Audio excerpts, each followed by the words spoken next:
produce toxic gases, and that's really the most important lethal aspect of the fire.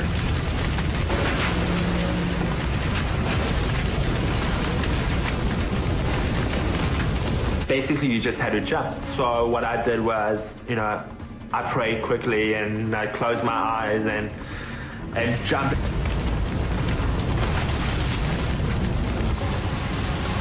Philippe Lacaille and his family struggle up the hill the plane has just plowed down. And at that point, the plane blew up. Once, twice, 3 times. So you could feel and hear this enormous explosion actually taking place. On the first one, I looked at the first one because I just couldn't believe my eyes. I could see, I think, pieces of luggage, things flying up in the air. And of course, at that time, I figured, oh my God, that could have been us. We had a perfect view of the airplane and see this black smoke coming out the side of the airplane, and the yellow and the orange and the red flames shooting out. We were fine, but we just knew that there were so many passengers in that plane that had not gotten out.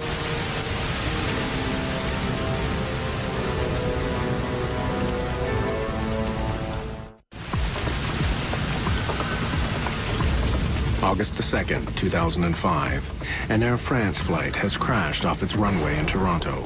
Flames are tearing at the fuselage. Smoke is pouring from the ruined jet. Dazed passengers are stumbling from the plane. Passengers that were coming up, again, were very rain-soaked and muddy from coming up the hill. There were several individuals that once they got up there were crying and a bit emotional, as well as looking around for other passengers or family or friends that may have been with them at the time. About 35 minutes ago, a plane ran off the runway at Toronto's Pearson Airport. Footage of the crash quickly appears on local TV stations. Philippe Lacaille's daughter, Audrey, is one of the many people shocked by the pictures. She turned on her TV, and here we go. There was the Air France crash right here, live in front of her, burning, exploding right in front of her eyes. 250 people on board. We have not had any reason to make a statement yet as to whether anybody has survived or escaped. Philippe Lacaille's son, Julien, is waiting for his father at the airport. He has no idea what has just happened to the Air France flight. What? What do you mean, where am I? I'm at the airport waiting for Mom and Dad. What? So Julien didn't know anything, and he was there at the airport. And she says, well, you know what? I think you're going to have to wait a long time because the airplane just crashed. One of the busiest highways in North America borders the airport. Just before rush hour, it's packed with thousands of vehicles. Drivers slow down, captivated by the terrifying sight of the burning plane.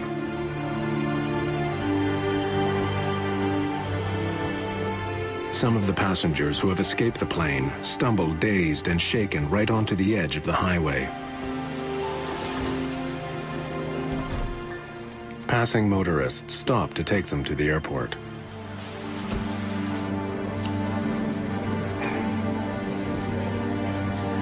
At this point, there was only about 25 or 30 people with me in the airport.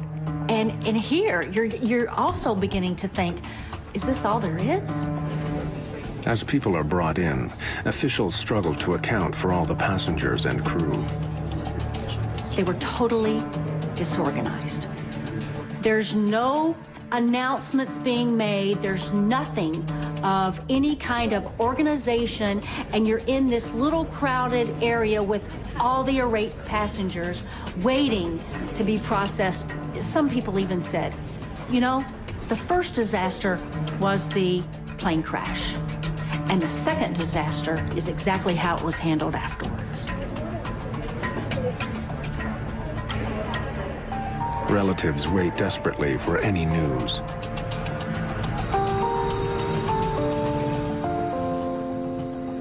Julien Lacaille is just one of many who fear the worst. For at least an hour and a half, he thought we were dead. That's a shame because, of course, we panicked. We were scared to death. But the families that were waiting for the passengers, they were even more scared because it lasted much longer. They really believed deep down that their family members were dead. Finally, hours after the crash, passengers who have waiting family members are reunited. Julian! Oh, you okay? We're okay. How did you... We finally met up with Julian. It was 11 o'clock at night. It was, you know, God, we're so lucky. We're so lucky. We're alive, you know. It's hard to explain, but it's like you're giving a second chance, you know. Here's my son, you know. Maybe I didn't tell him I loved him, you know, when I left for France. Now it's time to say it right away. It was a very nice moment. A very, very deep moment. It's just one of dozens of reunions. It takes hours to confirm, but by early evening, Air France and the local airport authorities make the incredible announcement. Every single passenger and all the members of the crew of Flight 358 have escaped the burning wreckage of their plane.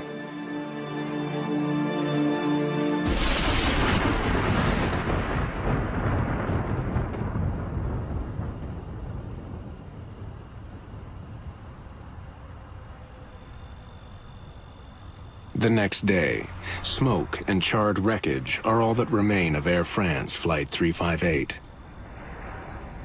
The Airbus A340 is a sophisticated, highly engineered plane with a glowing safety record. What had gone so terribly wrong? Canada's Transportation Safety Board quickly begins investigating the accident.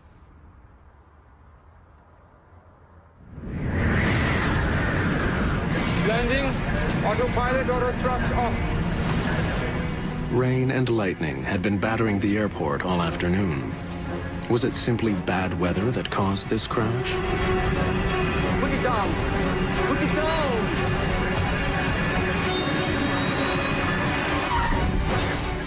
Neither the pilot nor the co-pilot have spoken publicly about the crash. We have to evacuate now!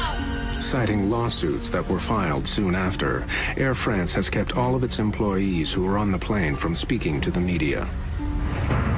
But former Air France trainer Hervé Labarthe has spoken to Captain Rosé.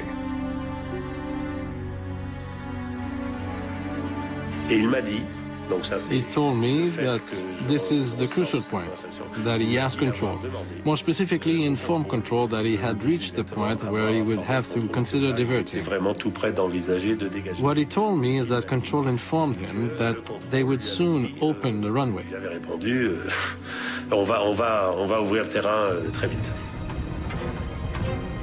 But two planes had touched down just minutes before the Air France flight on the same runway.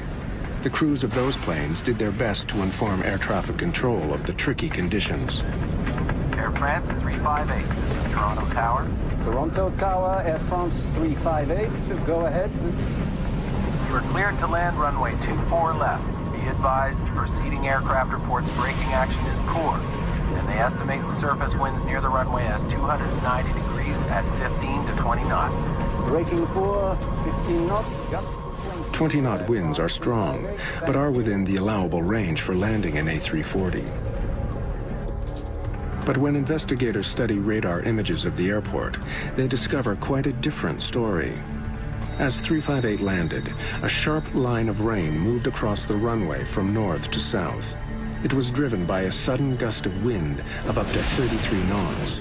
The crew of the Air France jet had to deal with conditions that were much worse than they were expecting. Landing, autopilot auto thrust off. 33 knots is the demonstrated maximum crosswind for an A340, and that would be on a dry runway. So when you say 33 knots at 90 degrees, you're encroaching on the limits of the aircraft.